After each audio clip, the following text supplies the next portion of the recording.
Good evening, Anne. Thank you. Thank you to Cindy Jordan for the beautiful music that she played at the beginning of the show. She is always an honor to have her music on the show. We don't have her tonight, but we have her music, which is just about as good. Tonight is an interesting evening for us. Tonight we're going to be talking about who the heck was Shakespeare. Now, if any of you are like me, and a lot of you are, you took Shakespeare in college, you took Shakespeare in high school, and we're probably overwhelmed by the language and the way that things were put forth, and probably we're very grateful you got a passing mark and you moved on. However, as an adult, I have come to more greatly appreciate the work of this amazing man. And there is a mystery connected to him, to the work, to who actually created it, if he did not, to if he was one or many people. But the bottom line we all have to remember is that he has contributed more to literature than any other author or authors since the beginning of time. And while we've had great authors, we've never had one that had this scope, and the breadth of what he covered was phenomenal. I want to make it really clear to everybody, this is not an attack. This is sort of a fact-hunting mission. I in no way want to in any way suggest I'm taking away from the magnificent amount of work that went into the body of work that is labeled Shakespeare. And I was looking around for ways to sort of lead into this program. I want you to understand that both James and I respect greatly the amount of work and the mastery behind it. However, the personage of the creator is kind of left up to question. So that's what basically we're going to be talking about tonight. Ben Jonson anticipated Shakespeare's dazzling future when he declared he's not of an age, but for all time, in the preface to the first folio on Shakespeare. Shakespeare's ability to summarize the range of human emotions in simple yet profoundly eloquent verse is perhaps the greatest reason for his enduring popularity. If you cannot find words to express how you feel about love or music or growing older, Shakespeare can speak for you. No author in the Western world has ever penned more beloved passages. Marchette Chute, in the introduction to her famous retelling of Shakespeare's stories, summarizes one of the reasons for Shakespeare's immeasurable fame. She says, William Shakespeare was the most remarkable storyteller that the world has ever known. Homer told of adventure and men at war. Sophocles and Tolstoy told of tragedies and of people in trouble. Terence and Mark Twain told comedic stories. Dickens told melodramatic ones. Plutarch told histories. And Hans Christian Andersen told fairy tales. But Shakespeare told every kind of story.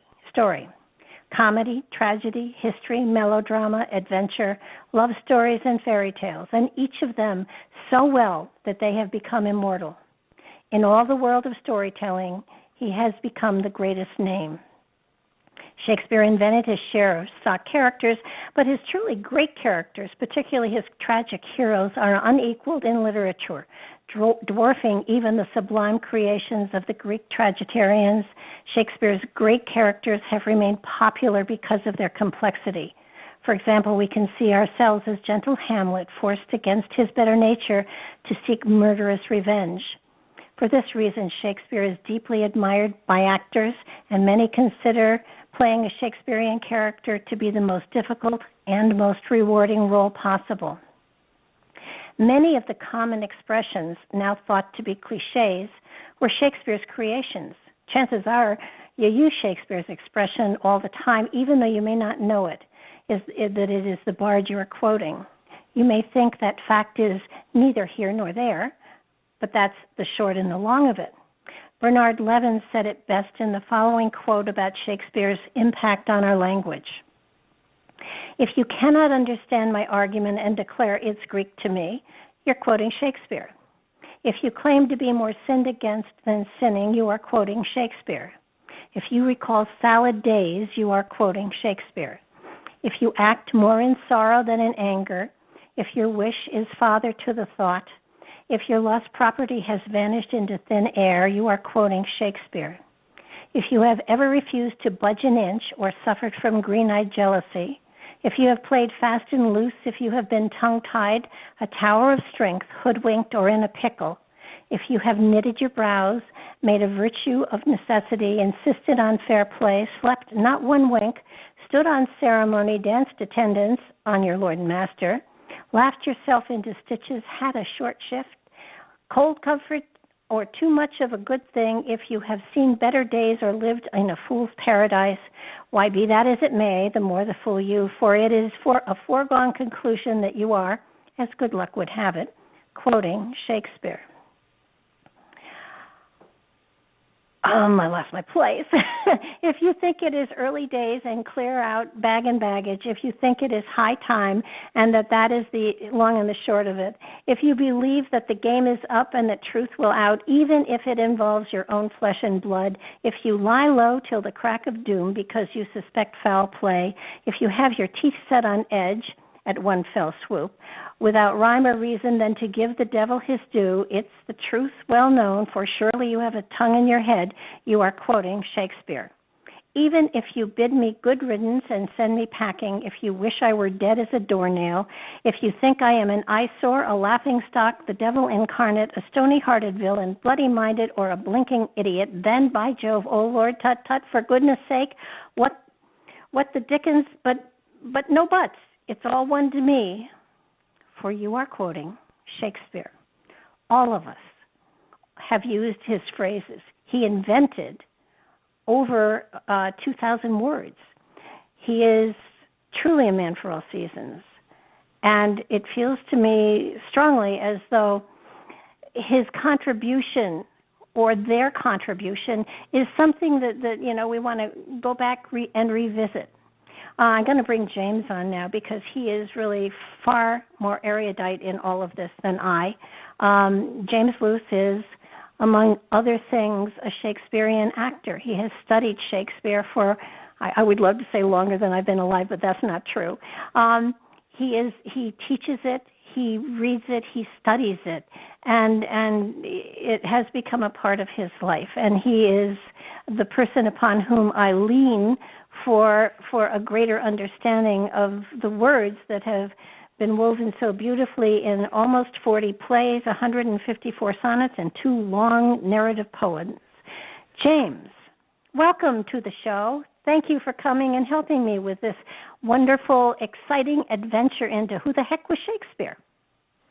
Thank you so much for having me back. It is always a rare treat and privilege to be a guest on Nightlight. It is an immortal show, and I just think it's a rare opportunity that 2 mediums, channels, and clairvoyants are exploring Shakespeare because, as you said, as an actor, but I'm a medium. I go to my mediumistic friends for clues in the texts all the time. I do a lot of scholarship, but I'm always trying to go back to 1595 or 1605 and find out what was really going on and why it was written this way. So I'm very honored to be here. Thank you.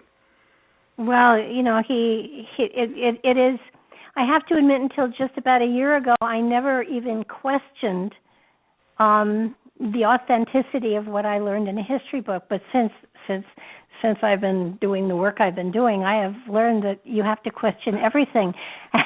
And in questioning Shakespeare, there are many things that come up in his origin, and we were all taught that he was born and he died, and this was the work that he did, and that he wrote these plays, and that he played in them himself, and we kind of just assumed that was exactly the way it was, but it's not. So it's kind of interesting, because as you do research into the man that they call the Stratford man, whose name was William Shakespeare, you find that there is really no written record of the fact that the man who was born in Stratford upon Avon really wrote plays or acted in them, or was the master of linguistic poetry that the William Shakespeare that we studied is.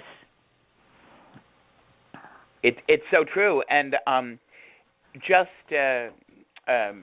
having my own personal experience, last summer I was Gremio in Taming of the Shrew in New York City, and this summer I was Camillo and Antigonus in The Winter's Tale, and there is about, I want to say, 1593, 17 years difference in those two plays.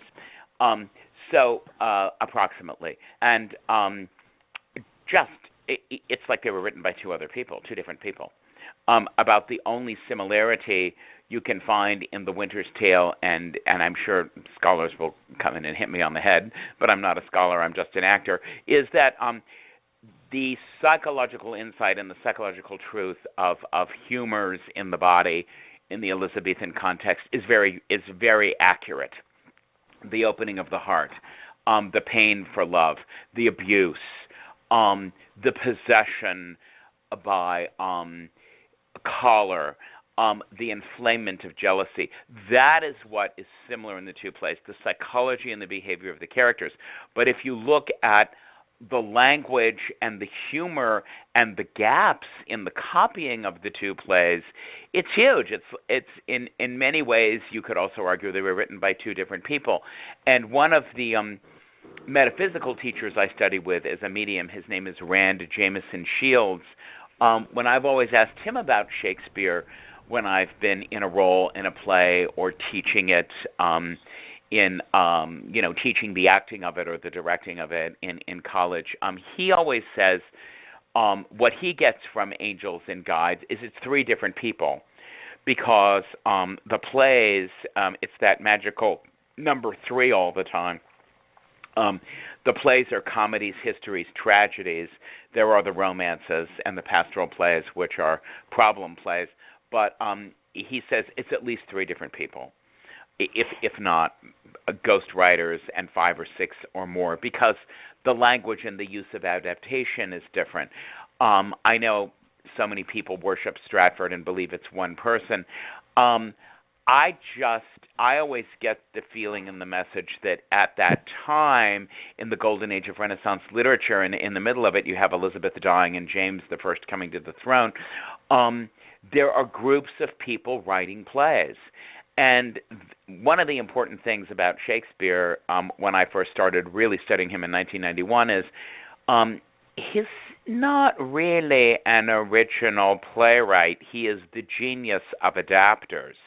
You know, he is taking from Holinshed all of the great Henry plays and the great history plays, and he's taking from Plutarch all of the great Roman history plays, and he's so from every Italian source possible, and every historical source, he's using that for his plot and characters. And then whoever Shakespeare is, something really psychologically divine is happening, knowing humors and possessions and rages and behavior. And then Shakespeare's version is the most linguistically, psychologically rich version of all of these adaptations, because he is writing adaptations. Mm-hmm. Well, I think that's something that people have to understand, that during that particular time, just about everybody had for one, King Henry VIII or whatever, and everybody told their own version of the story, and these were plays that were put on for the general population. And actually, correct me if I'm wrong, but weren't the plays generally meant for the common man, and yet then the royalty snuck in, and they did other versions for the royalty. But it's sort of that. It almost feels like some of the plays were almost what's the word? They were off the top of their heads. There was no script, and I think that's where some of the problems have come in. That there is a sense here of one actor will play it one way and use his words and his verbiage, and another actor will do that, and so it's this is the point we want to get across, and do it any way you want, but make this point type of thing. Since we're dealing with, we could say, like 1591, 1592 to about, I don't know, 1612-ish, 1613. This is all approximation. The 1590 plays, I would say, the prose in the 1590 plays, having played Launce and Two Gentlemen, Peter Quince, and Midsummer.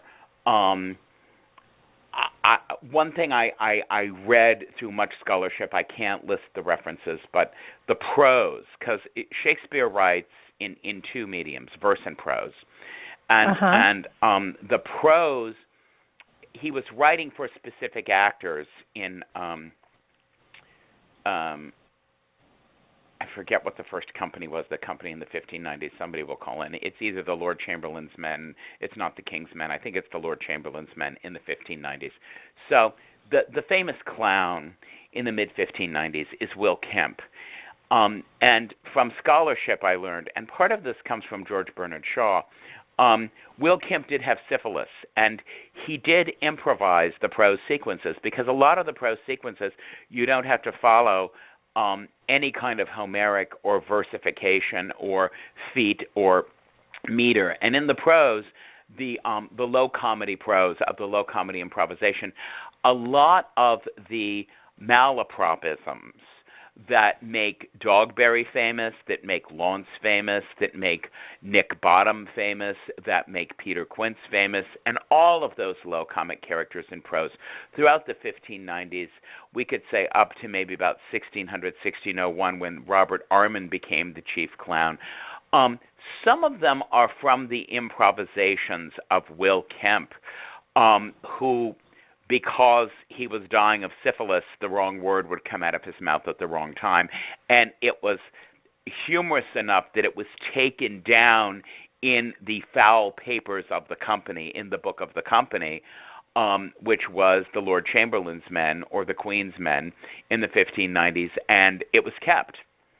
Mm-hmm. So prose, what I get from research is the prose was improvised, and then it became more set, and it was for the groundlings. And the way the theater was designed is you had the pit, which was the groundlings, who wanted the sex humor, who wanted the body parts, who wanted the humor about thievery, about money, about sex and different sexual positions.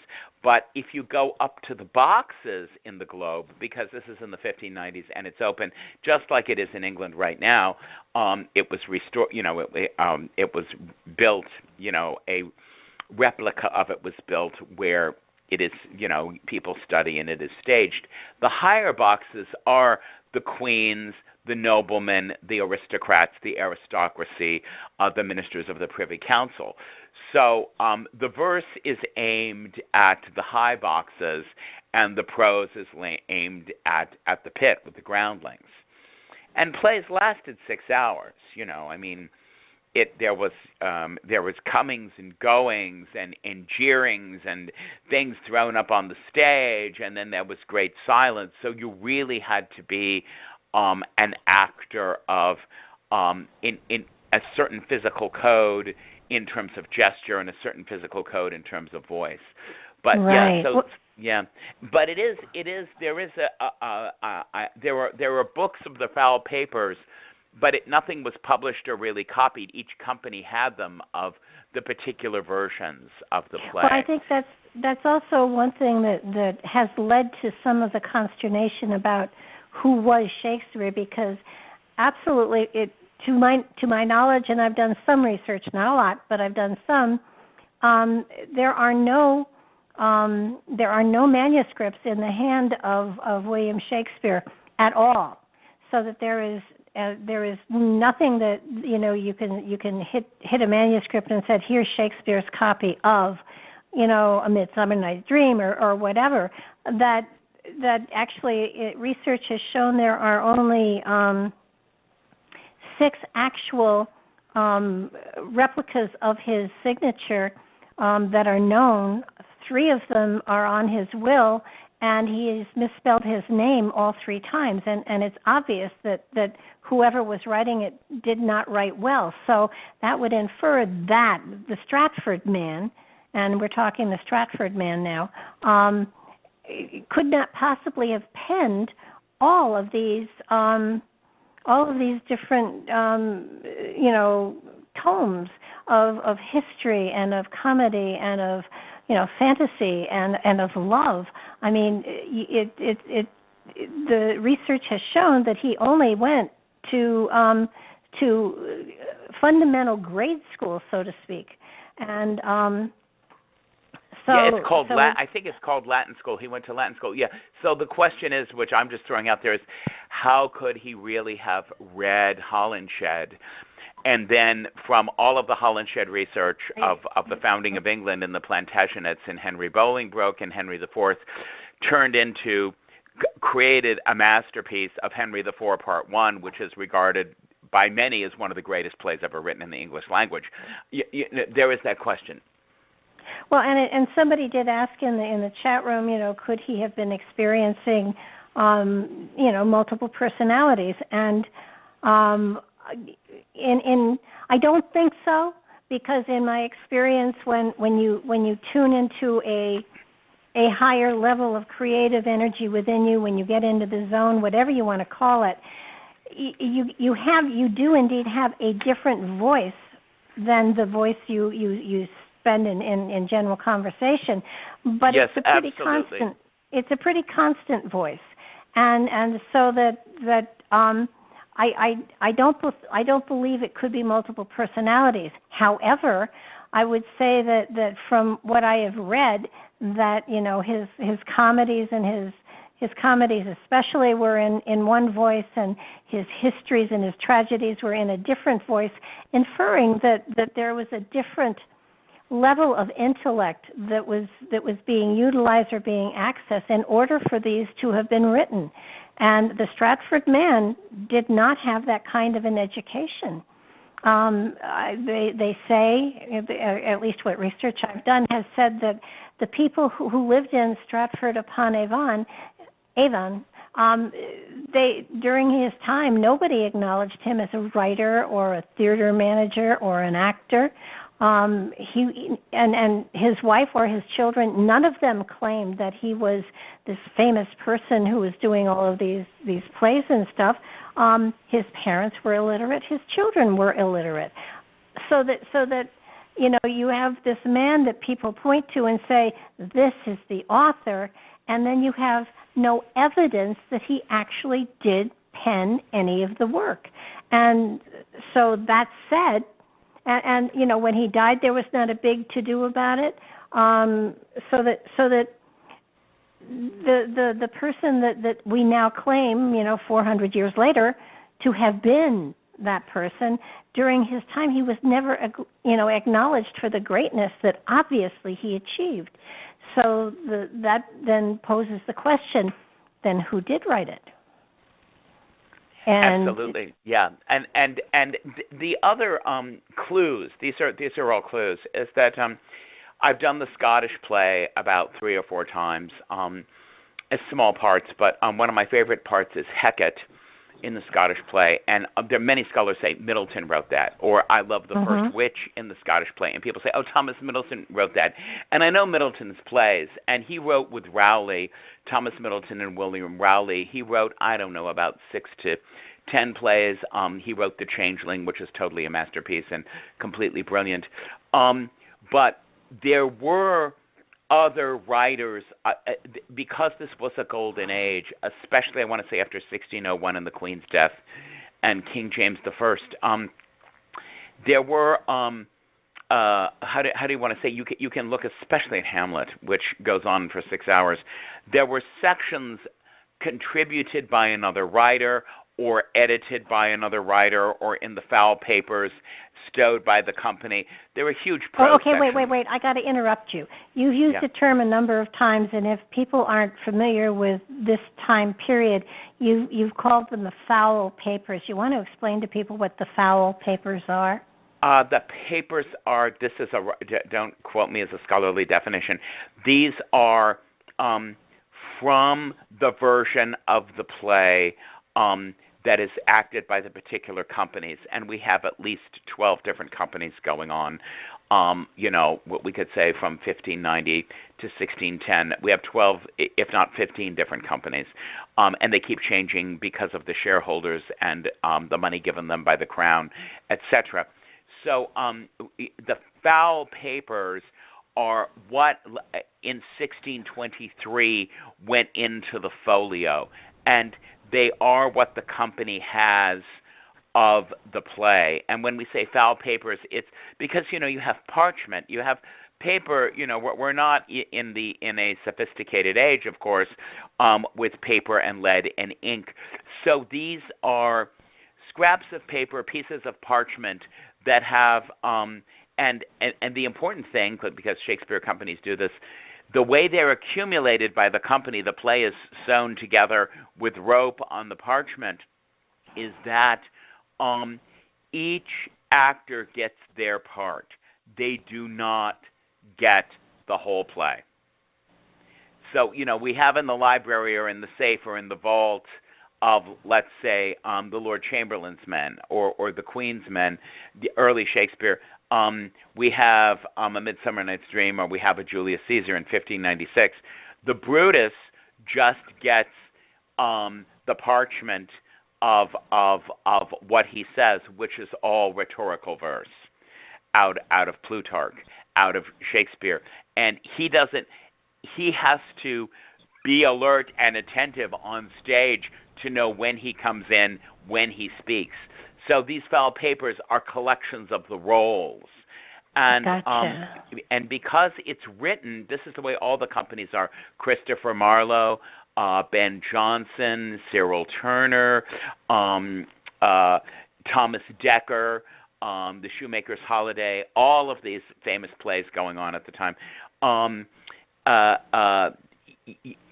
actor, a role is written for an actor, and an actor stays with the role for several years, if not for a decade. Wow! And that's why somebody asked in the chat room, who consolidated the works for publication. The first folio was consolidated in 1623, and it was consolidated by Ben Jonson, sponsored by William Herbert, who was the 3rd Earl of Pembroke.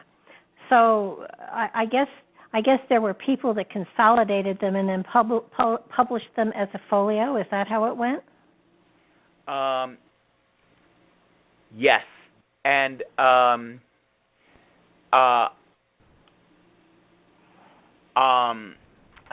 who is it? I can't remember. Condell and Hemming, that were two original members of the company. Condell and Hemming were part of the folio. They were part of the folio. They were part of the, and then there is, and my colleague Jack Cornwell, who was a scholar that I studied with last December, he knows the copier. There is a certain copier that did so much of the copying from foul papers, because to put this thing, in other words, to put all these individual rolls and all these individual stacks of parchment into a play, is impossible. I mean, you think. I mean, it's just time was different back then. And well, I think his name... Yeah, and I folio... want to throw out there his name. It's wrong. It's something like Ralph Crane, Ralph Crane, Rafe Crane. He's one of the main copiers that took all of these foul papers and copied them into an order that would resemble Julius Caesar. Well, and this first folio didn't even come out until 7 years after the death of the Stratford man, so that it took decades, apparently, just about, to sort of assemble the work that was attributed to William Shakespeare.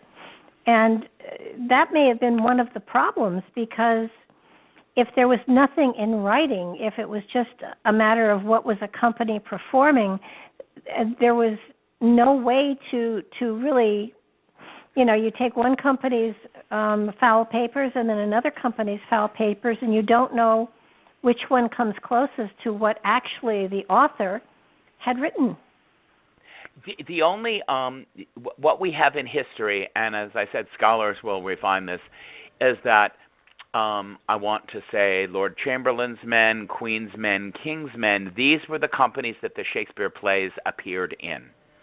Uh-huh. So that the foul papers were, because even though we could say literary publication, this was the golden age of literature, literary publication was lacking. What was not lacking was the abundance of the financing of different companies. So the company did own is not the right word, but the company did have the custodial preference of the particular version of the play. They had the foul papers for that particular play.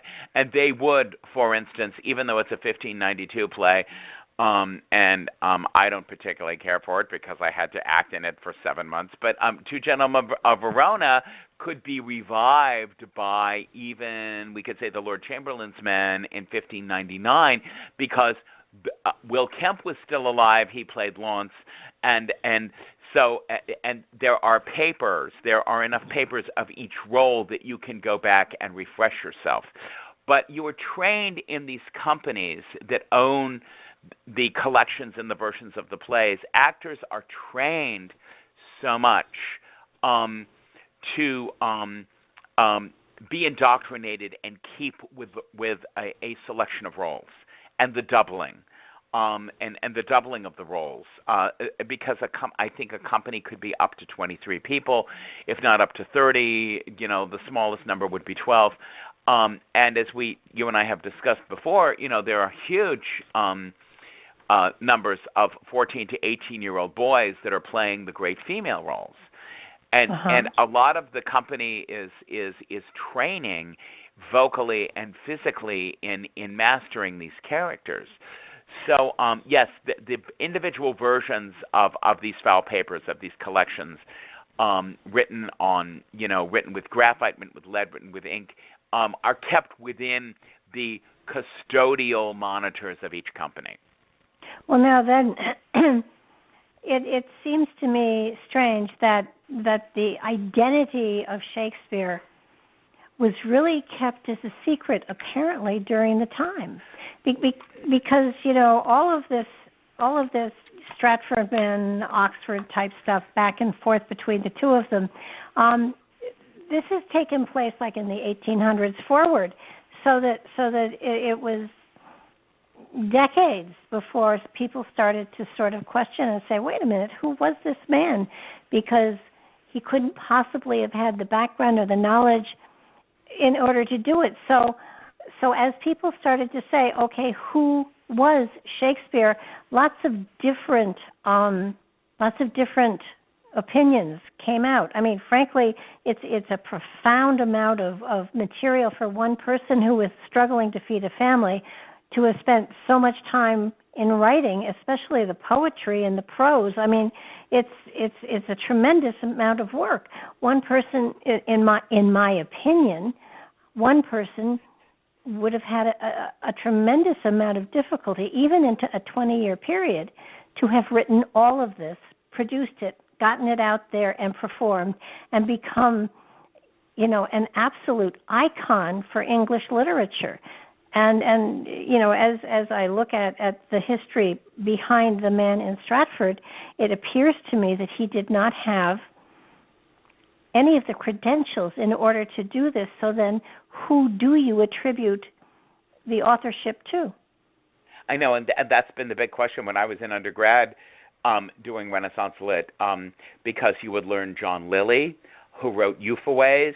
He's a university wit. You have in the 1590s the university wits, Christopher Marlowe, the brilliant Christopher Marlowe, who wrote about 6 plays and then was brutally murdered. You have John Lilly. You have Thomas Kyd, who wrote the Spanish tragedy. These are the late 1580s going to the 1590s. They're all from Oxford, Cambridge, University of London, and they're producing, and they are writing for companies. And then later you have the extraordinary John Webster writing The Duchess of Malfi, writing the White Devil. You have Thomas Middleton and John Rowley, as we mentioned before. You have Beaumont and Fletcher, who are writing almost as many plays as Shakespeare, but there are 2 of them, so they're very industrious. And so this is the golden age, and everyone's writing, but no one combination, not John Webster, not Cyril Turner, not Christopher Marlowe, certainly not the great Ben Jonson even, is writing 37 plays. No one's writing 37 plays. And there is a theory also that Edward de Vere, the 17th Earl of Oxford, was the author of all of it. And he at least had the time, And can you talk a little bit about him? Do you know a little bit about him? No, I'm not a scholar. I'm sorry. Maybe one of your great listeners will call in, but I'm an actor. I can talk about Jacobean language, and I can talk about copy errors, and I can talk about the time.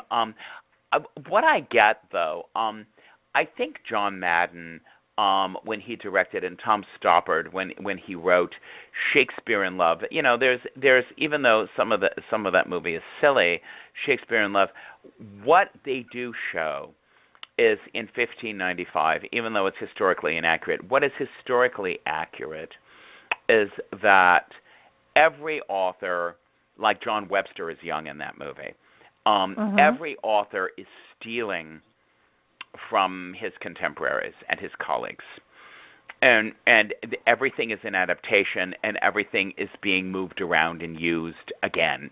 And then you have Inigo Jones staging masks, like there's a mask that completely follows Midsummer Night's Dream that Inigo Jones, I think, wrote, or Ben Jonson wrote, because Ben Jonson wrote a lot of masks.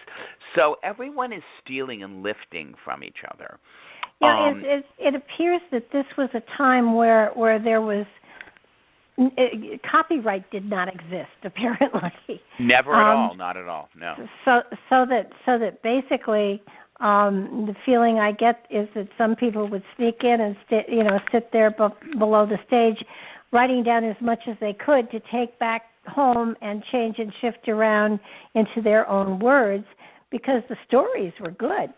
But apparently, and the stories were from Holinshed, Plutarch, many Italian authors, Boccaccio. The stories are huge. They're all from great Italian Roman authors. So yes, absolutely. Pandosto, that was the source of Winter's Tale, is by an Italian author. I forget the name. Twelfth Night is from an Italian author, Farewell to the Military. Twelfth Night which is one of the most brilliant plays ever written, in my opinion. But yes, you get that.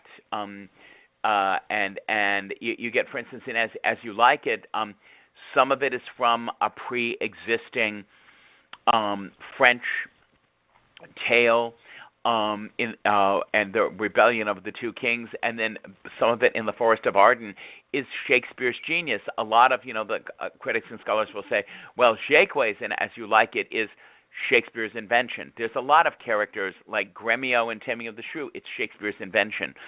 And Shakespeare is taking these from Commedia dell'arte. He's taking these from people he knows. Or if it's Shakespeare, however it ends up in that collection, in that play.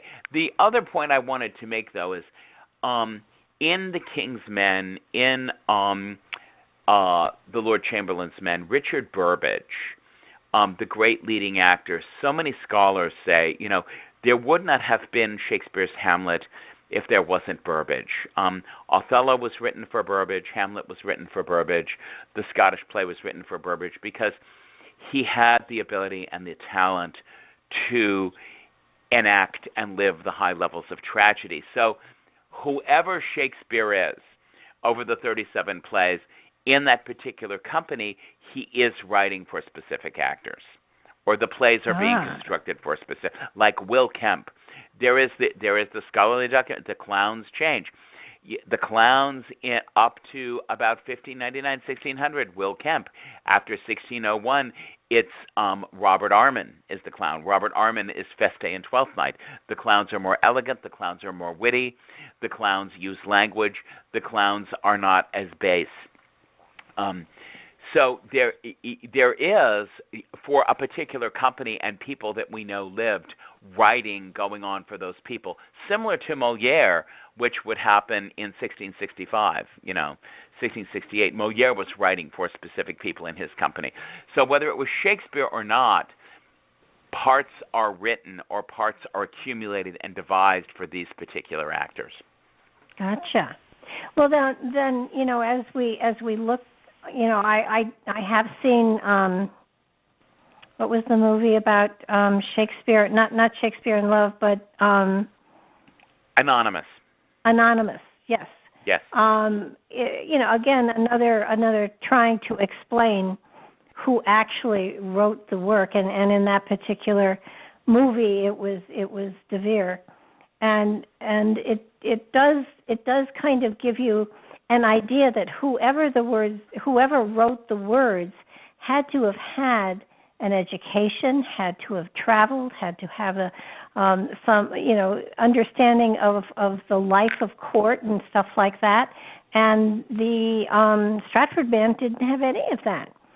So that it's a matter of just taking a look at what you had to be, what you had to have, the kind of knowledge, wisdom, whatever you had to have. And I go back to vocabulary and voice all the time because in order to have the flow of and the rhythm and the magic and the mastery of the language, you have to have.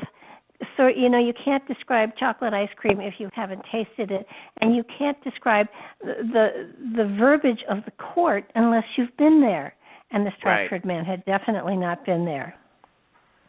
Yes, yeah. It's some university educated people are contributing, as scholars will say. Middleton, in the Scottish play, people will say Middleton wrote that, or that's by Middleton, or that's possibly by Middleton. Yeah, no, it's what I find fascinating is the work is timeless, absolutely, but we haven't, we never started to question it until about the 1800s, and then it was like suddenly everybody was looking around saying, "Wait a minute, something is wrong here."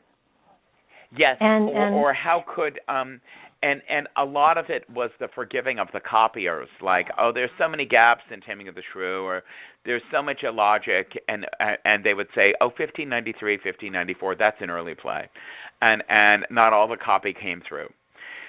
And there's like a gap in As You Like It. It's very much like the Aristotle's poetics, what comes down from the library at Alexandria, which burnt.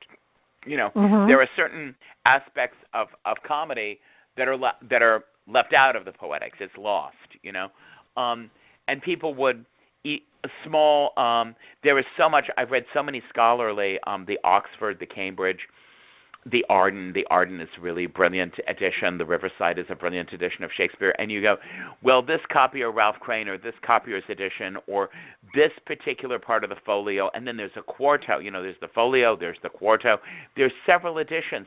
There were, I think, about, I could be wrong, 12 different versions of Hamlet going on in 1601. The thing that's the most amazing about Shakespeare's is the character behavior. Because Hamlet, as an original, it is a Danish legend, and the original versions of it use different character names for Polonius and Claudius, but Shakespeare's the version that has the Shakespeare name on it has the extraordinary psychological behavior within the language that is much more elevated than any other version going on. Okay, well now let me just ask you. I mean, okay, so there were all of these different versions. Who's to say that Shakespeare's was the best version? I mean, is it because his work happened to be in a folio and therefore it survived and others did not? I mean, not being able to have seen more than one version of a particular story, I'm wondering, why is it that his work has survived and the others have not? I would say, I mean, this is just me as a practitioner, that, you know, the Puritans killed everything in 1642, and they took off Charles I's head in 1648. So you had a black period of no plays, no writing, no poetry. I mean, there was writing and poetry going on, but it was very controlled by Oliver I and Oliver II, and the Lord Protector. It was called a protectorate. In 1660 is the Restoration, and Charles II, Charles Stuart, is brought back on the throne. And women are allowed on stage. You have a lot of Restoration versions from great university playwrights trained in France, trained in England, that come out of exile because there is a king that endorses the arts on the throne. And a lot of the great actors in acting company that this King Charles II finances, very much like Elizabeth financing Shakespeare's company and all the other companies, they resurrect the plays. And for instance, Thomas Betterton loved Othello. As a Restoration actor, he loved Othello, so he resurrected all the different versions, the folio, the quarto. There were other great actors that in the Restoration that resurrected, that brought out of mothballs Shakespeare's Hamlet. And Shakespeare's Hamlet is the most juicy. And therefore, in the 18th century, you have David Garrick doing it. So, I mean, you have throughout the Restoration so many great actors doing their own version of Hamlet or using Shakespeare as the blueprint, as the paradigm to base a Hamlet on. But you have another golden age of theater beginning in 1660. You can say all the way up maybe to 1700, possibly, and beyond. And that is why a lot of Shakespeare comes down. I would say, and this is just my conjecture, it's because when Charles II opens up the liberality of many playing companies, a lot of astute actors, producers, scholars, and writers go into the folio, they go into the quartos, they write their own versions, or they do that. You know, they do the actual quarto. And then in the 1800s, you have like Keane and Irving, the great British actors, trying to do the exact Elizabethan, Harley Granville Barker, trying to do the exact Elizabethan versions. But I would say we owe a lot to the regime of Charles II that brings all of these incredible manuscripts out of mothballs or out of suppression from the Puritan Revolution. Gotcha. Because it really, during the time of Shakespeare, it was actually not considered appropriate for anybody of noble birth to be writing plays or anything like that. And that's why they talk about the Earl of Oxford, sort of using Shakespeare as a pen name. And in a lot of the publications and a lot of the folios, Shakespeare's name is hyphenated, Shake hyphen Spear. In other words, saying that this is a pseudonym for someone who is shaking a spear at something else or someone else, so that it's a pen name. So that there was a period of time where Shakespeare was hyphenated, and here's another place where I say, okay, if it was a pen name, who was it a pen name for? Was it a pen name for someone who didn't have a name? And they couldn't find the author? Was it a pen name for somebody who was hiding from notoriety? What was going on there? And I just want to say what I get from the plays that have the illegitimate authors, like Beaumont and Fletcher, like Dekker, like Middleton and Rowley. They, and especially in the Restoration, they do say in their prefaces, or they will say, and this piece is penned by so-and-so. I mean, when things began to get printed after 1620, and even more with the other authors, it's not just one person that wrote everything. Maybe Webster did on a few of his plays. He has 3 brilliant plays, John Webster. But, I mean, everyone is chipping in, and some of the gracious authors are saying, oh, this section was written by Dekker, or this was contributed by Rowley, or this epilogue is by Rowley. So, in other words, with Shakespeare, it is, as you say, it is fascinating because there is so much, and there's nothing around it, such as with a Middleton or a Webster saying, oh, and so chipped in here, and so there's just scholarly conjecture that other people might have contributed to it. Because, as you're right, I mean, how can you know historical and court behavior so well? You can read Holinshed, yes, but you can't get the intimacy. Holinshed is historical documents, and it's brilliant, but you can't get the intimacy of language and behavior between characters you get in Henry IV, Henry II, Henry V, Richard II. You can't get that from Holinshed. You can get all the facts and characterization to a degree, but there's some writer in there, and it could be, who knows who it is, that is really crafting characterization. Yeah, and it's funny because usually people have a genre that they are really, really good at, and it's the kind of writing I do is more of a a spiritual academic type whatever, and maybe a little bit of comedy here and there, but you have your beautiful poetry, you have your prose that is just phenomenal, and then you have your comedies that you've written, the tragedies, and then the histories, and I have very basic stuff, but it seems to me that those are different voices, almost as though it's different people. You can't. I can't say you can't absolutely, but I could not change my voice to the degree of expertise that whoever did these different works was able to do, because frankly, tragedy has a different kind of feel and flow and rhythm to it. Comedy, yet another. Flippant satire, and tragedy. Well, maybe satire and tragedy often do go together, but the bulk of the work, the intensity in his historical tragedies are just unbelievable. And then the lightheartedness of A Midsummer Night's Dream. Totally different feel for it.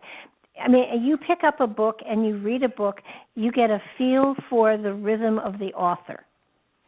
you pick up different plays of Shakespeare, and those are different rhythms. There are absolute different rhythms, and I don't understand how they did it so brilliantly.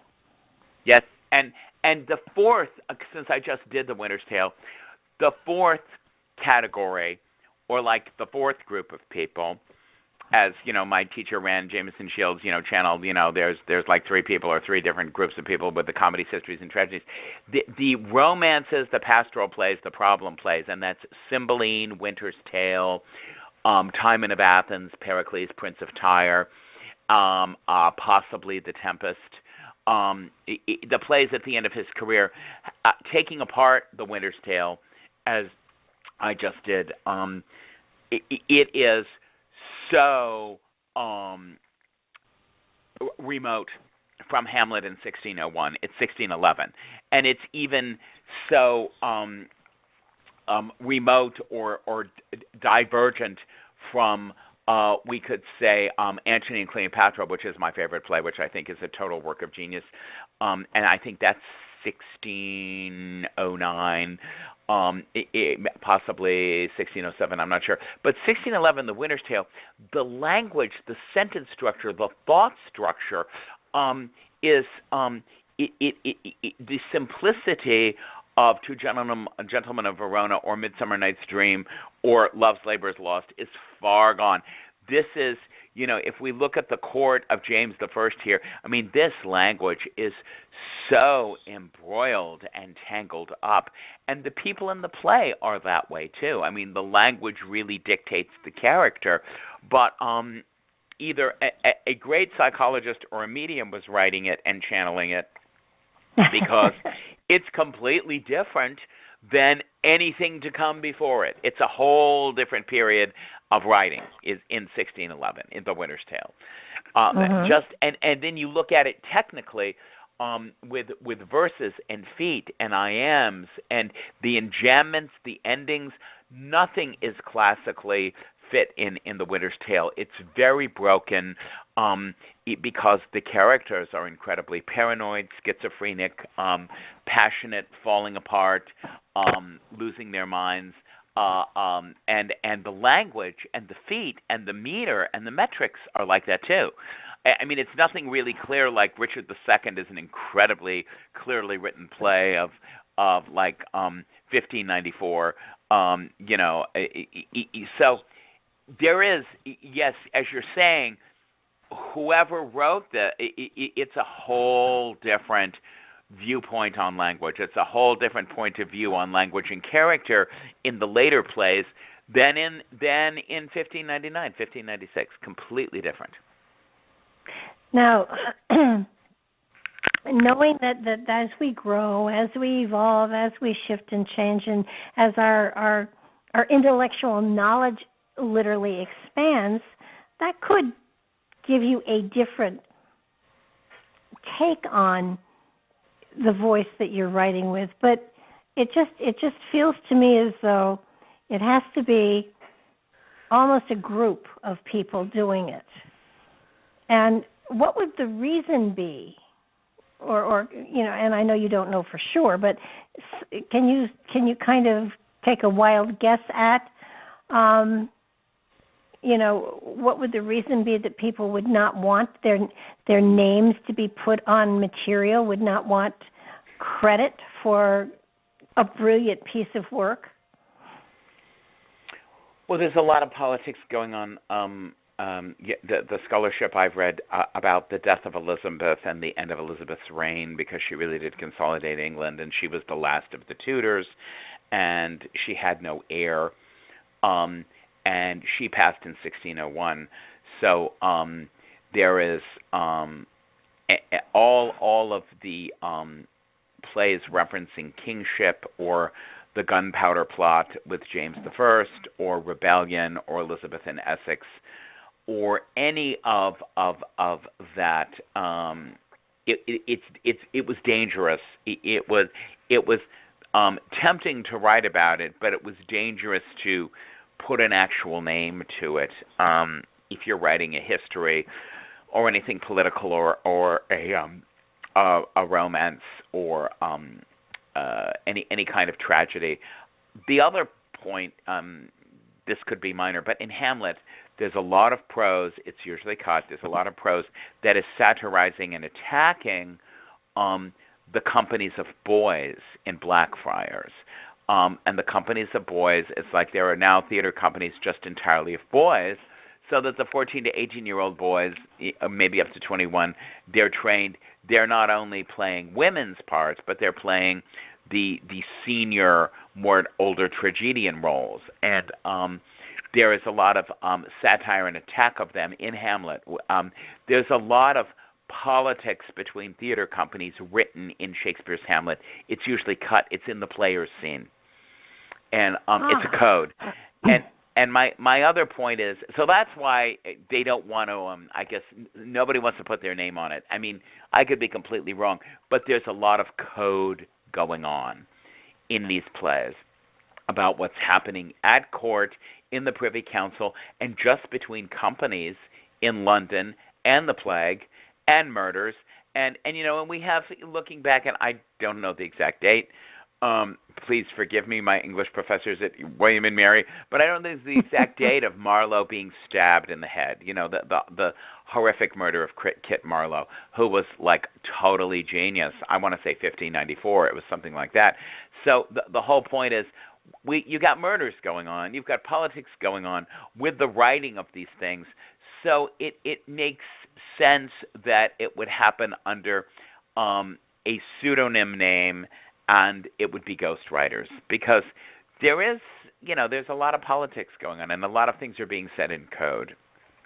Well, yeah, and even today, when you really want to take a pot shot at government or whatever, it's always safer to do it anonymously, because you just never know what's going to come back and get you. Have them tapping your phone and everything. So.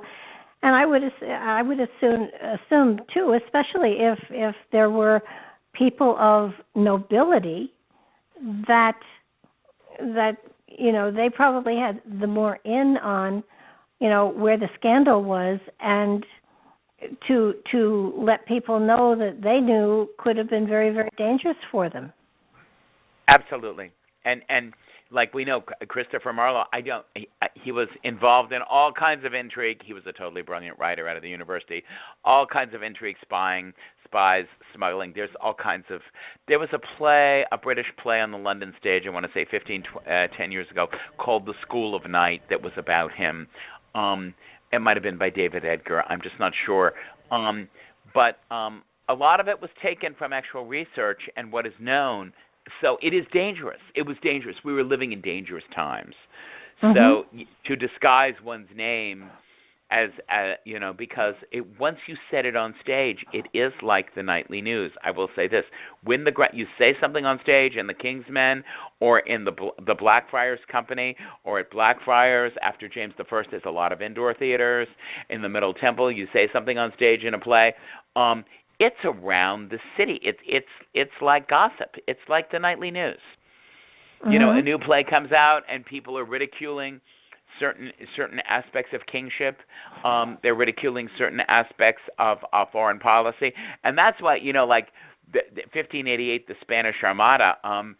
The Spanish are all given a big send up at this time. So in a way, Shakespeare is synonymous with anonymous. Probably so, yes. So that and I don't have an opinion one way or another, except I'm pretty sure that the Stratford man was not the man that wrote all of this. Just from everything that I've dug up about him, he was not capable of it. Just not capable. But it does feel to me as though there may have been someone who may have written some of the plays that actually. It's such a huge amount of work. I can't see how one person could have done it, but they do talk about the Earl of De Vere. Yes. They do talk about De Vere, and I would say that I would be very comfortable in saying that I feel that he wrote some of it. They do say about the poetry, the sonnets, that definitely may have been him writing to Southampton. So, you just don't know. Exactly. And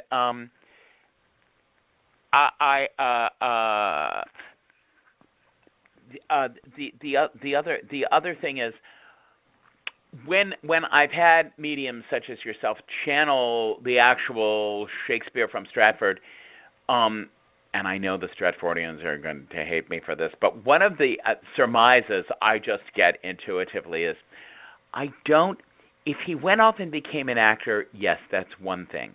I think he was an actor, possibly, in one of the companies, Shakespeare, But the Anonymous movie, it's Oxford is writing it, and the real Shakespeare is this foolish actor in the bar, in the pub, and which makes a lot of sense, because my point being, did this man from Stratford have the sense and the education, not the sense, just the education to read Holinshed, to read Plutarch? Could he? No. No, he didn't. I mean, and that's how he got the plots of the plays. That's how he got his plays. Whoever it was read Holinshed and Plutarch and then did their own version. But you got to be able to sit down and read all of this scholarly, high-level material to begin with. Absolutely, and it's fascinating because you go back to it, and they have him on record as owning shares in an acting company. Yes. But they don't have anything. They don't have a record of anything that he ever acted in. Right. Yeah. And to I think it's sort of like, if you've never acted, if you have no understanding of stage front, stage left, stage right, up or down stage, I mean, you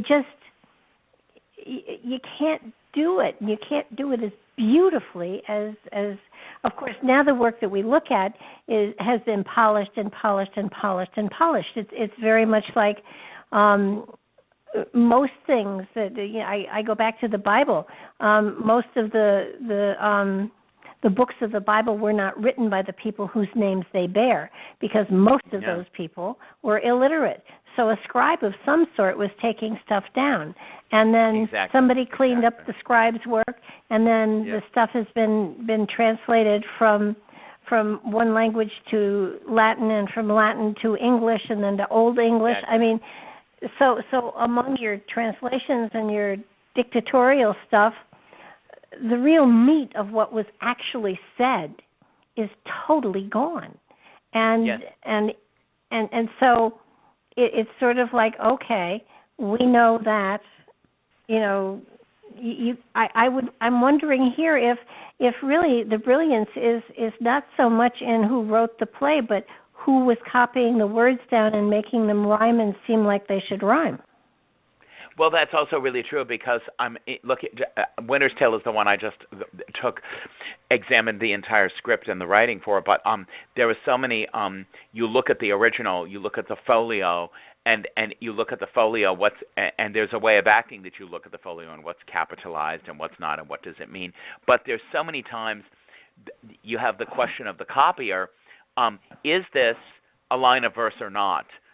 Because the line is set in verse, and then it ends up in prose, and in other words, there's a lot of questions, and so it is the typesetter and the copier that's deciding, is this verse or is this prose, in many cases, and what the exact words are, because it's coming from foul papers, so you just don't know. And with the Bible, like Yale School of Divinity teaches, the Book of Mark was written by 23 people.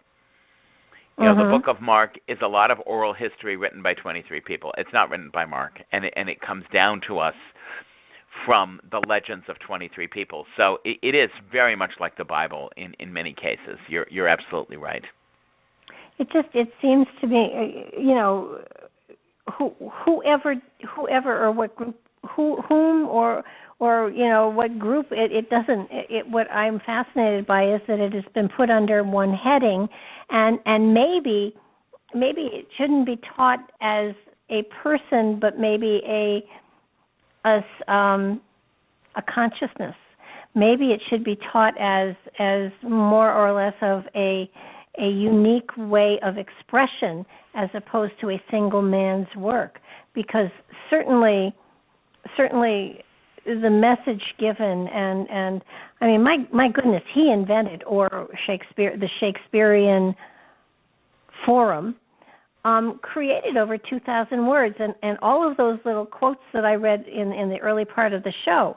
I mean, I think most of us have utilized most of them at one time in our life and not realized that they came from William Shakespeare's time frame or body of work. And I think more or less now I would be more inclined to refer to Shakespeare as a body of work from the 1600s, more so than this is a man who created all of this. I don't think that it was a singular man. It couldn't have been. Yes, yeah. Do you have any callers calling in about this at all? Nobody wants to tear us apart yet, so we haven't offended enough people. Okay. I do have to say, in researching all of these editions for every part I've done, and I've been doing Shakespeare for about 30 years. It is treated. Every play, it's treated in its genre. It's also treated by its source material, and it's treated like this is how it is lifted by the writer or writers, or by the King's Men or the Queen's Men or the Lord Chamberlain's Men. It is lifted, so the source material is published. You like Pandosto, which is the Italian, which is The Winter's Tale was taken from it. You have the actual, you'll have the prose, essay, novel, novella. That is, and the same thing with like the life of Cleopatra in Plutarch, or the life of Julius Caesar, or Coriolanus in the Roman plays. You have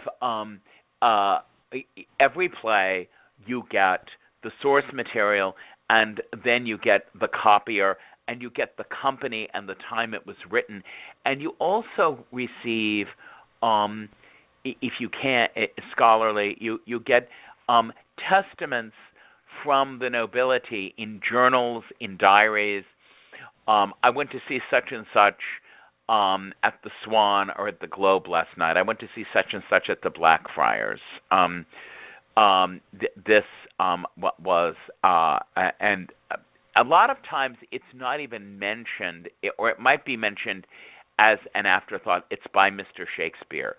Like, for instance, it's important to know Twelfth Night, one of the most brilliant plays ever written, premiered in a law school, which was called the Middle Temple in London, during a dinner break in law school. On a cafeteria stage, we would think of it contemporarily. It's on a wooden stage, and but by the company, in 1600, 1601, it premiered. So there's a lot of legal satire in that play for the young lawyers inside in the dining room in the captive audience. There's a lot of satire of romance. There is some of the most brilliant love poetry ever written, but there's a lot of legal satire in the play. And when we are studying, when you look at each play, there's so much research that has gone into the individual play. It was created from this. It has been performed here. It has been changed here. It has been changed here. We don't know about the copier here. We don't know about the quarto here. We don't know about the folio here. But we're making surmises. So the original. Francis Bacon had an amazing law background. And yes, he's been one so of he could have written it. Yeah.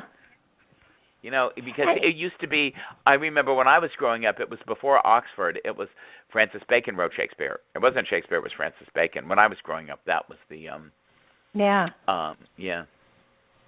But it makes also great sense that the people of the time, I don't think they ever, how sometimes we do things never anticipating it's going to last forever, and then it does, and we're horrified.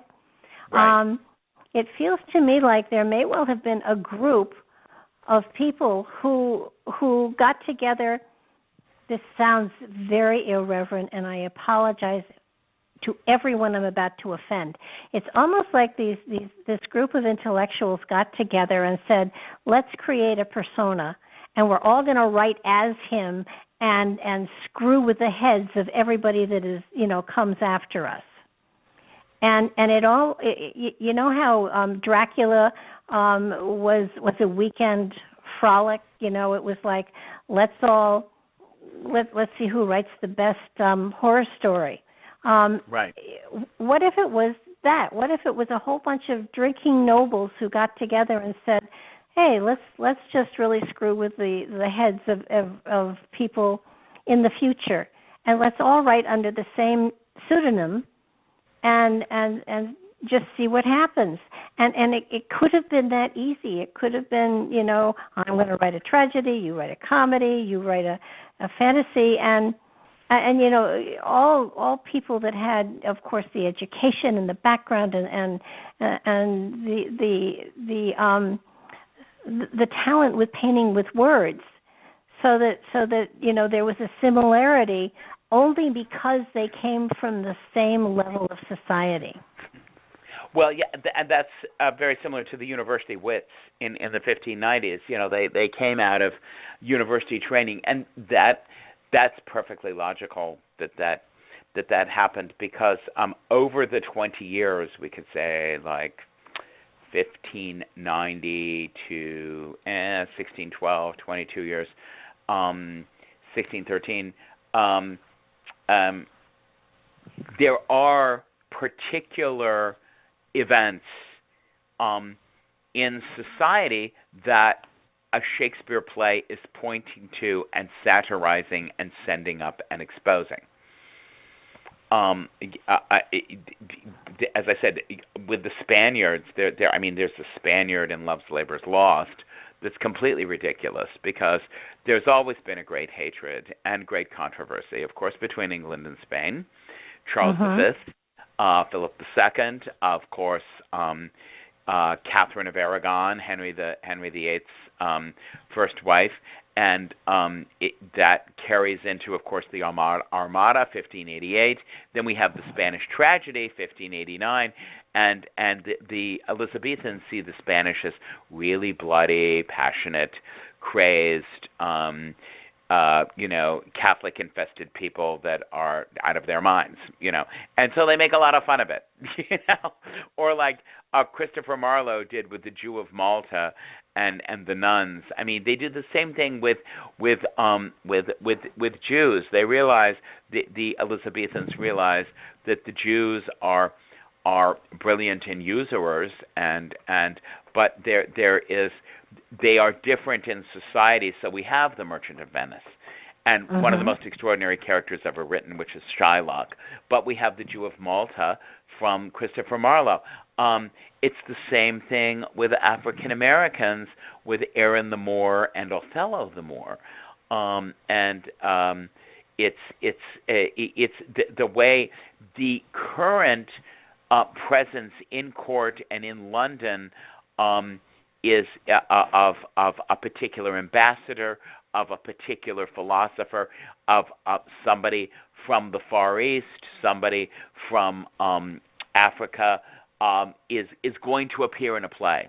There's a satire, or there is a political mention that is going to be made of them in this period of the golden age of writing. And I don't mean to say it stops in 1623, because it really goes on, I want to say, till 1640, and then the Puritans kill it. But I think what you're saying, that group of people that are from the university, and I think it happens. I think because we don't get any more plays like Henry IV 1 and 2 by the time we hit 1605. We don't get that anymore. And look at just currently we have like the Urantia book. Now that's a brilliant piece of channeled material, but it has so many different contributors that not one person is listed really as the author of it. Yet it is an amazing body of material that has a spiritual connotation to it. And it just feels like Shakespeare. The term Shakespeare, there are references to it shaking a spear, kind of rattling a spear, kind of trying to rattle the people of the times to look at and to pay attention to things that are not appropriate. So it makes sense to me that Shakespeare shaking the spear, trying to shake the establishment, so to speak, and point at their foibles and their shortcomings. And this is a brilliant way to do it because Shakespeare can't be found to prosecute. Yes, exactly. I've come up with a whole new theory doing this, James. Thank you very much. I've always thought, because in going into the language and you have to act this stuff, it's like, this is not the same person that wrote Taming of the Shrew. This is not the same person. And to me, a really hard play, and there are people that love it, like Two Gentlemen of Verona. I played Launce for 4 months in stock, and it's like, I'm going, this is really difficult to do this prose. And then you find out Will Kemp on syphilis improvised this. It's illogical. It's funny. You have to get the sense of it and then get the language, but it's improvised by a mind that is in delirium because it's dying of syphilis. I mean, if you really realize the actors, I think also it is the actors in the company. It's written for the actors in the company. That's the thing in my heart. Whoever is writing, and it could be Condell and Hemming, and definitely Francis Bacon, who threw money at the company. I'm sure he wrote some of it. Of course, the Earl of Oxford. I think, and always, as I said, every medium I ask, it's a group. It's a group of ghost writers. It's a group. But they're writing in this company, these companies. They're writing for the specific actor. Well, not only that, but I think they wrote in tandem from time to time. I feel like they may have, gotten together and conspired to create. And there's nothing wrong with that. I don't mean to take away from any of it because it's brilliant work. It really is. I just wish to heck I understood half of it. It's the language of court of the time was so difficult to understand that I'm surprised anybody got anything done. Well, also, having taught the language, the thing I would say is this is a time spiritually, because we've been bashing the Catholic Church, and, we've had Bloody Mary, and now we have Elizabeth, who is an Anglican queen, who's founding the Church of England, which is what Henry VIII wanted. And I'm making this very simplistic, so I'm sure scholars can call in and refute me. But the whole point is we have from the greatness of Sir Francis Bacon in his writings, of John Locke later in the 1600s, but we especially have in Burton, in the Anatomy of Melancholy of the 1590s, 1580s, we have the Elizabethan chain of being. We have the belief from the Areopagitica, we have the belief in the 9 orders of angels, the 9 orders of devils, and then we have the 9 orders of the elementals of the earth spirit world, and then we have the world of the humans, and then we have the world of the animals and the insects. All of this is the Elizabethan chain of being. And then we have in the humans, we have and that is why you have the overstriving in all of these plays. In Christopher Marlowe, in Dr. Faustus, and the Faust legend, we have the striving in Richard III of William Shakespeare. There's someone born at a certain station in the chain of being, and they want to be chosen by God to be a king. Because the king in the chain of being has the angels sitting on their shoulders and in back of them, advising them. These angels are the dominions, the principalities, the sovereignties. These angels that come down to rule and govern. And this is what the Elizabethans believed. This is what they truly believed. Some Germans believed it. Spain was locked up into the Catholic thing, but it is a huge, wide Greek Coptic church, Elizabethan area of writing, of English scholarship, that we have the chain of being. And all of these plays that are written by all the many different authors, and I'm talking about Cyril Turner, and I'm talking about Beaumont and Fletcher, I'm talking about all of them, correspond and make reference to and are written within this chain of being. So that's why you have the overreaching, that's why you have the visitation of the ghost, that's why you have the visitation of angels, and the language does reflect the level of the chain of being. Like if you were to translate the low comedy slang of the drunkards, for instance, in the tavern scenes in Henry IV, Part 1, that is the slang that's going on in the pub down the block. Whereas the elevated verse is approaching angelic visitation, spirit visitation, nobility of sacrifice, and what the chain of being wants humans to do to approach the angelic realms. So a lot of the languages. Go ahead. Yeah, I just when you talk about, a lot of it was written for the pit, for the ground, for the common folk. They did not talk that way, did they? No, that's why you have, like, every third scene you have in prose in so many plays. In Winter's Tale, the second half of the play has a rogue that steals everybody. It's written in prose, and it's written in very guttural language. Okay. So they were trying to hit high and low, I guess, and so that's it. Wow. Because when I read some of these and I think, okay, I'm a peasant, I have no education, I toil in the fields and I slosh in the mud, and I haven't the faintest idea what those guys on stage are talking about. So, so if there's prose in the, after every scene that kind of tells you what is going on, that helps a lot. It's almost like, having the play be in one language and having to have a translator. You know what it's even more like? It's like when you have a deaf person and there's somebody up there talking and there's somebody on the side doing all the hand signals so that you understand what's going on. If the actor in this day and age, if the actors are trained by Shakespeare and Company, by Juilliard, by various other institutions in clarity, you should be able to get it, especially if the director is a storyteller. You should be able to get it. Mm-hmm. It is in the reading, and then there is the thing, a debate in scholarship. Shakespeare, all of those plays, but a lot of scholars come down and say Shakespeare is meant to be seen and heard.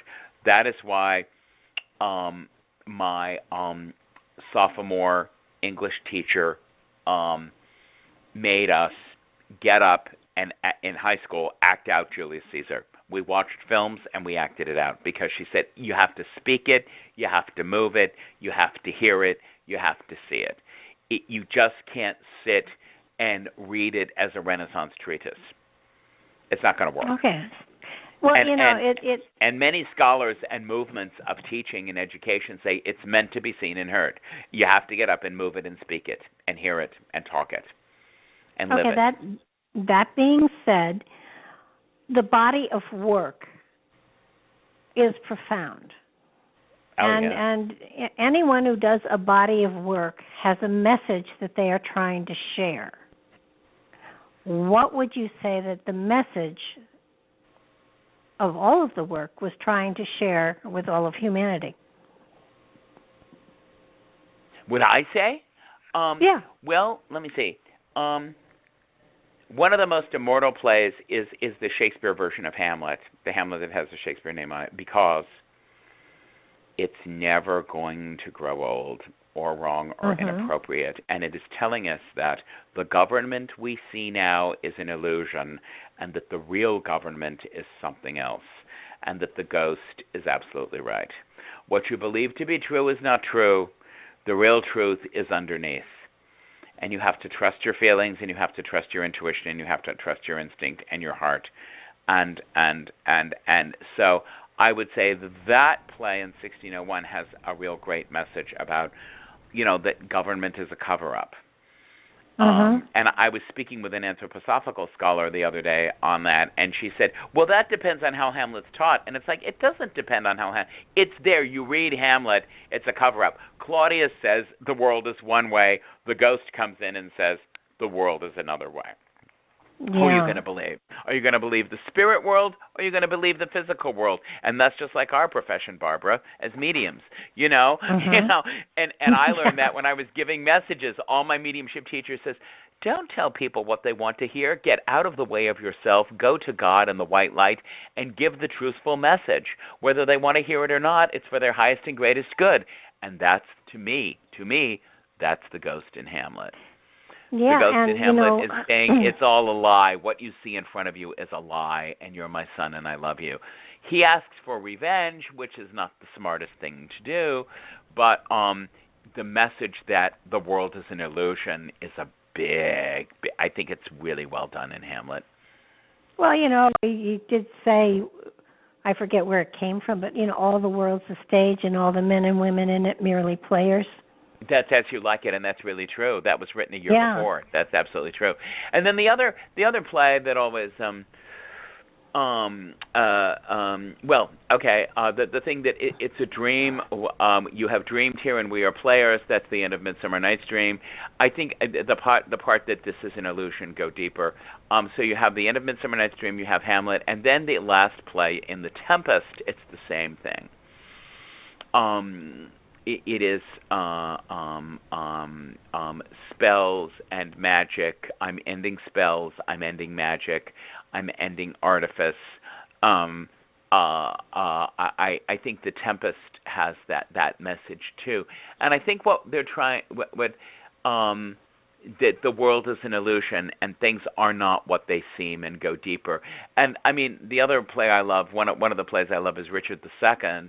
Which is, I think, 1594, because the king believes the angels will come down in the chain of being. The angels will come down and kill who's attacking him. He will be protected by God. And it doesn't work that way on Earth. Earth is Earth is a place of chaos and confusion, and Shakespeare is saying that. It's like, you can have all the angels you want. You come down to Earth, you got to be crafty. You got to get out of it. You got to be Falstaff is what you got to be, because Earth is chaos and confusion and deception and gluttony, and it's all the lower parts of the Elizabethan chain of being. It's all the 7 deadly sins. It's a lot of sex, it's a lot of gluttony, and it's a lot of lies. You still have to be noble and call on your spirit guides, and you still have to call on the angels, but Earth is tough. And I think that's what he's saying. I think the plays are saying, it's an illusion, be careful, navigate around it. Trust your heart, trust the angels. I have found that those pieces of literature that have stood the test of time often have a timeless message within them that is hidden in the context of what has been written. And so if we look upon the work of Shakespeare, so over 400 years old now, it's more than who wrote it. It has survived as a collective in which there is a message that is timeless. What is that message? And as with lots and lots of messages, they are always hidden in plain sight. And they aren't necessarily woven into the intrigue as much they are into the outcome of the intrigue. So that what we've got here is an amazing body of work that has been certainly performed over 400 years brilliantly in all shapes and forms. The intricacy and the way with which the words are woven often leave you befuddled, and yet there is an underlying message that may be subliminally planted within the consciousness to awaken an understanding of the greater good at some point in time. Yeah, I would agree with that. I also have to say, being a medium and a spiritualist, the chain, the reason I love Elizabethan Jacobean literature is the chain of being in the presence of the angels, and that there is, providence. That's what they believed. There is providence. In the afterlife, there is justice. There is justice. You can be Richard III and kill all those people, but, sorry, there's going to be an Earl of Richmond that comes and eats you up, and he's truly good. There's always some kind of justice going on. There is justice. And that's what the chain of being believes. It shows us, the E.M.W. Tilliard, the great British critic, really wrote out the book about the chain of being, which I use in my teaching of Shakespeare all the time. And it's true. The message is underneath, but always in behavior, there is justice. There is a form of reciprocity, of equanimity, of divine providence, of divine love. There is some kind of justice that happens, and that's a big message too.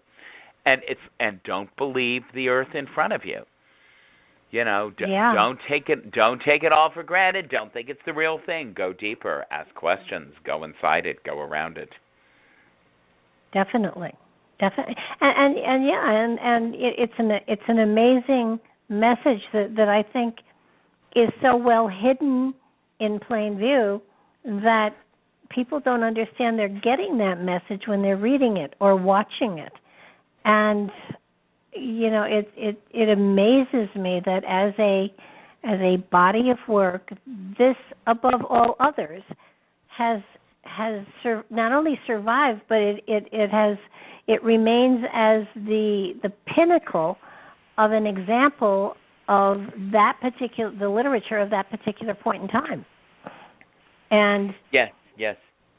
And possibly it's not even appropriate to try to dissect who actually Shakespeare was, but more important that we look at what is the message that has been carried through centuries that is still being performed, that is still sending a message, that is still implanting a philosophy in people. It's brilliantly done, and maybe that's more important than trying to say who wrote it, because we'll never know. I mean, we'll just never know. And to interpret it, it's meant to be seen and heard. It's meant to be spoken, it's meant to be heard, it's meant to be lived, it's meant to be moved, it's meant to be seen, it's meant to be touched.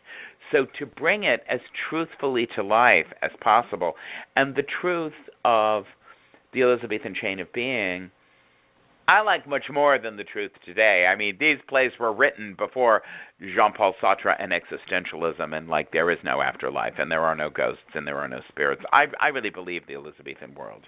I believe all that.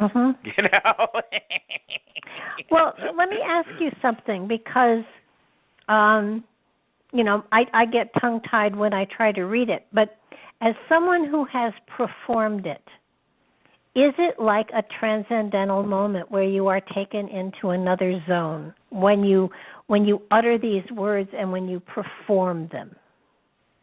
By the ninth performance of Winter's Tale, how many times did we do it? We did it 1, 2, 3, 4, 5, 6. But the seventh or eighth performance, yes, you do the work. You do the work. The way you do the work is through every piece of footnoting and taking apart the text and speaking it and vocally warming up. You put it's really about metaphor, picture, image talk. It's what does this picture mean in the chain of being? What does this picture mean that I am speaking in terms of my intention as my character to my scene partner? What does this picture mean to my character? What am I doing with this picture? And it's all about metaphor and image and simile and parts of speech and using the Homeric similes. And once you have, through your own pictures and imagination as an actor, made it yours, you understand that chain of pictures, that event chain, that chain of pictures, that series of images, or we could say, Stanislavski says, the film that you're talking about. Because, Shakespeare's most powerful work in verse is that of image and picture and metaphor. So once you have that comprehended and clarified, and it's something in me, I've done the acting work that it means to me, and I can call in guides and masters because I'm, an actor that's a medium. Yes, I did, and maybe the seventh performance, go to another place, and it was very exciting.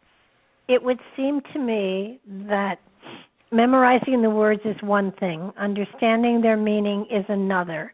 Becoming an instrument of delivery is, in essence, channeling a thought, feeling, or point to an audience without putting your own personality or ego into it, has to put you in a zone that is beyond profound.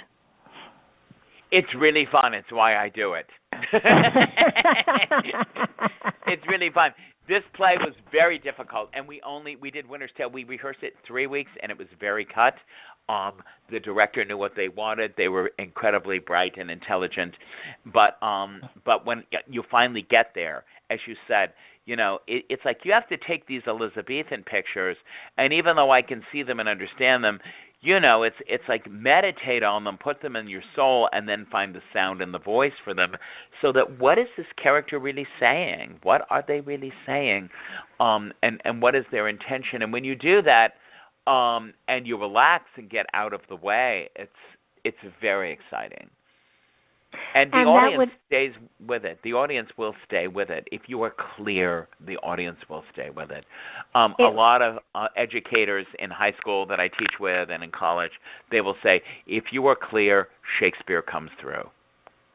I would think also, though, it would also be a place where I could understand how you would get so in the moment with the words that you would start to improvise on them, and that is probably, that it appears that is what has happened with a lot of the original works, that the actor was able to allow a flow to happen, and that expanded upon what had been originally written. I think you're absolutely right with probably when it was coming down into being copied into foul papers and because there would be a sketch for Burbage of a certain Richard Burbage, in the early 1600s, late 1590s of a certain role, and he would probably, in a situation, add a few things based on his tragic knowledge and his tragic training, and then that would be copied into the role. Absolutely. So in a way, Shakespeare actually is, in all likelihood, a group effort by people who performed the original work and expanded on it to make it more pithy, more profound, more enlightened than it started out. Yes. It definitely wasn't a set script. It came in as a series of parts, but it's hard. I mean, and this is from Pennsylvania Shakespeare does this. Many different Shakespeare companies do this. I don't know if I could do it. I mean, it's kind of like, oh, we're doing it the way they did it in 1603. So you're the king of France, and here's your part. No other part. You get no other part but your part. So you have to listen to what everybody says, and if you listen to what everybody says, you will know when you're coming in. And that adds to the flow. that Exactly. adds to the rhythm of the words. Exactly. Your cues are not given to you. You have to get it off the rest of the acting company in these roles. How cool is that? So acting has changed dramatically. Yes. Yeah. And in the restoration, every part was written out in the script. But in the Foul Papers, it was every actor had his own role, and you had to rehearse for hours and days and weeks. And you would know exactly from listening to everyone else, oh, this is where I fit in. This is what I do. Mm-hmm. This is where I talk.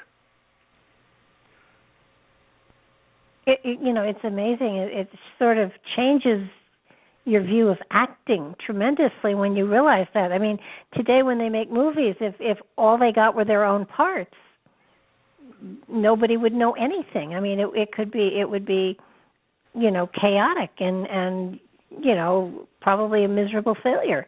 But again, I keep coming back to that element of rhythm. It feels as though there is a rhythm to the work, and once they caught that rhythm, everything flowed and went together beautifully. You're absolutely right. And it is the iambic pentameter and the changes in the iambs in the feet. That ba-bum, ba-bum, ba-bum. 5 feet, 6 feet, 7 feet, the trochee, the sponde, all of it. And it comes from Greek. It comes from Homeric. It comes from classical Greek.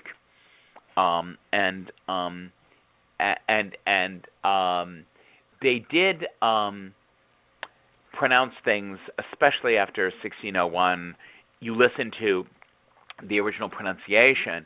There is the rhythm. There are the iambs. There are the feet. There are the trochees, the spondes. It's Homeric. It's Greek. It's classical. But then there's also the you have a Scottish king on the throne after 1601, and you listen to, an approximation of how would this have really sounded? How would Macbeth, the Scottish play, really have sounded? And it sounds Scottish. It's a strange type of English. It's not what we would hear in the 19th century. It's not even what we would hear in the Restoration. It's very elongated and operatic and droning. And full, vowels are very full. Very cool. Well, I think it's we started out on who was Shakespeare, and of course we didn't figure it out because of course we'll never figure it out. but no, I learned we a won't. lot. Yeah, go ahead. I'm sorry. No, I've learned a lot from you. I mean, it just, to me it makes it a bigger mystery, and it also, in many ways, gives me a greater curiosity to go back and say, okay, let me read these plays over again, and let me see if I can find what the message is that's hidden within these words. And quite often, there, and again, the element of every book has a message. Every commercial has a message. There is a message in everything, and it seems to me that the message in Shakespeare, has not actually been delved as deeply as it could have been. And you take a look at the times, and you take a look at how things had to be hidden in. Well, it's like Nostradamus wrote backwards. He wrote in quatrains. So that no, he didn't. Nostradamus didn't write backwards. He wrote in quatrains. Michelangelo wrote backwards. In order to hide whatever symbolism was there, whatever message was there, so that great artists of every age have hidden messages within the messages within the messages. So I think it's more complex than it was just a nobleman trying to hide his identity, and it may even be even more complex than trying to do satire on a political situation or atmosphere that was dangerous. It beyond even those things, there was a message, probably of a more spiritual nature, that maybe they didn't even recognize themselves at the time, but that has come out within time. So it does give me I can't say it's burning desire, but it is a desire to go back and look at some of these things with a different philosophy and a different way of understanding what, not only what was going on in the times, but what were they trying to say without getting killed. Also, I learned it when I was really young through listening. So there's a Shakespeare Recording Society of the great Paul Scofield. It's Twelfth Night. Paul Scofield is Malvolio. The great classical Irish actress Siobhan McKenna is Viola in Twelfth Night. Vanessa Redgrave is Olivia. I think Keith Michel of the Royal Shakespeare Company is Orsino. I mean, that's an extraordinary recording. There are certain recordings I would recommend listening to just for the clarity of, and then read along, and you get the intention. You get it. You can see it. Because watching it and hearing it, it's meant to be seen and heard. And that's how you get the deeper meaning, the deeper spiritual meaning, the deeper meanings that life is an illusion, by great people. The particular production that changed my life, because I was just a wee child, was the 1968 Franco Zeffirelli very famous film Romeo and Juliet. But it was very cut. But I thought the Royal Shakespeare actors in it, the older actors in there, were really outstanding. Mila Roche, Pat Haywood, Peter McHenry. They were really amazing, and so there were great films like the Kenneth Branagh Hamlet, very clear, some great performances. It's uncut Hamlet. The Hamlet that influenced so many of us in my generation is Laurence Olivier's Hamlet, which is really well acted and really well done, especially by Gene Simmons. So that's the other thing. To get the meaning, it is seen and heard. Seen and heard, listen to it, and anything Scofield does on a recording is going to be phenomenal, because the clarity is there, and you get the vibration in the language of the picture going back to 1595, 1605. You understand. Artists like Scofield, Olivier too, Richardson too, the great ones. So I just wanted to pass that along. Well, I thank you, and I have to say, I could not have done the show without you. I'm so glad. I'm so glad to be here. Well, it's an area that I'm not an expert in, and yet, there's a curiosity, and when the mystery of who actually wrote Shakespeare, and then as we spoke tonight, I realized that it possibly was a group, and when you have mysteries like this, it's really amazing to be able to talk to somebody who understands it far more deeply than you do, and to cast light on it in a different way, so that again, there's some sort of magic you can draw from it, and it certainly has opened my eyes to the fact that maybe I should have listened more, maybe I should have paid attention more. When I did it in high school, we literally got up on desks and we acted it out. And as you said, you have to speak it, you have to act it, you have to be it. Not sure I was much of it, but then again in college, the same thing. It was like you can't understand it with a dry read. You have to hear it. That's it. And absolutely, it just makes sense. And I know my mother used to quote it all the time, and what was amazing about it was, and I, she spoke it, and you heard the rhythm, and it didn't matter if you even understood the words. You had the rhythm, and that is what took you to another place. So I certainly hope that maybe some people will take a look at Shakespeare again with different eyes, will possibly go back and listen to some Shakespeare and pay a little closer attention and not be bored by it, but be caught up in it, because there are messages there that probably haven't been interpreted yet, and that will probably take centuries, another 400 or 500 years, to actually be able to figure out exactly what is being said to the consciousness here. Absolutely.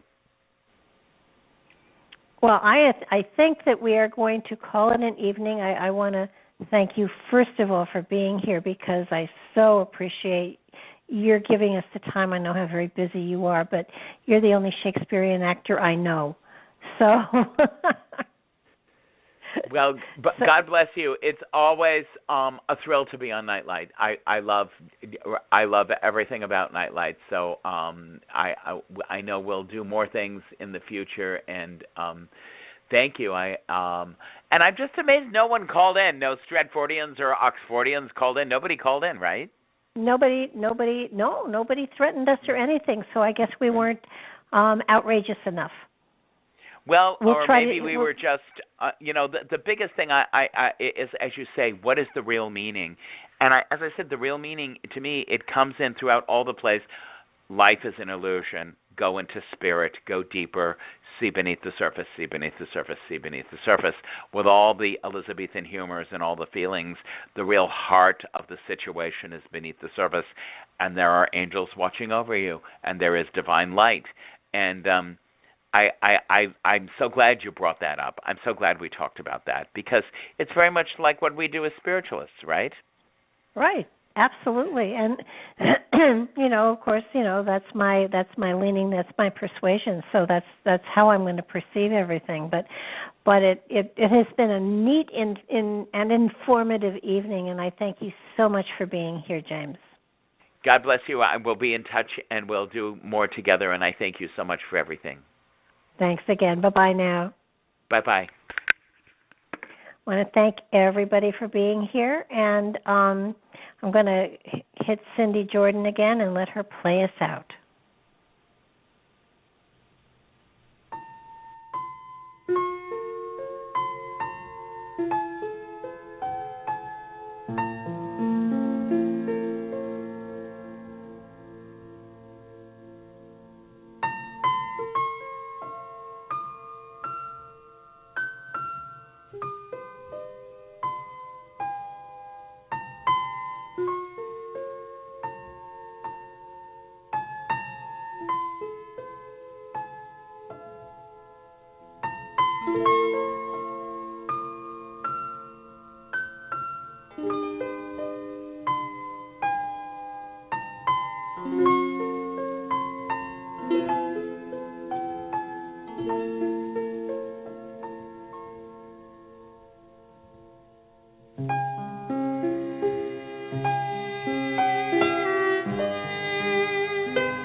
And now, insurance-minded speeches from Geico.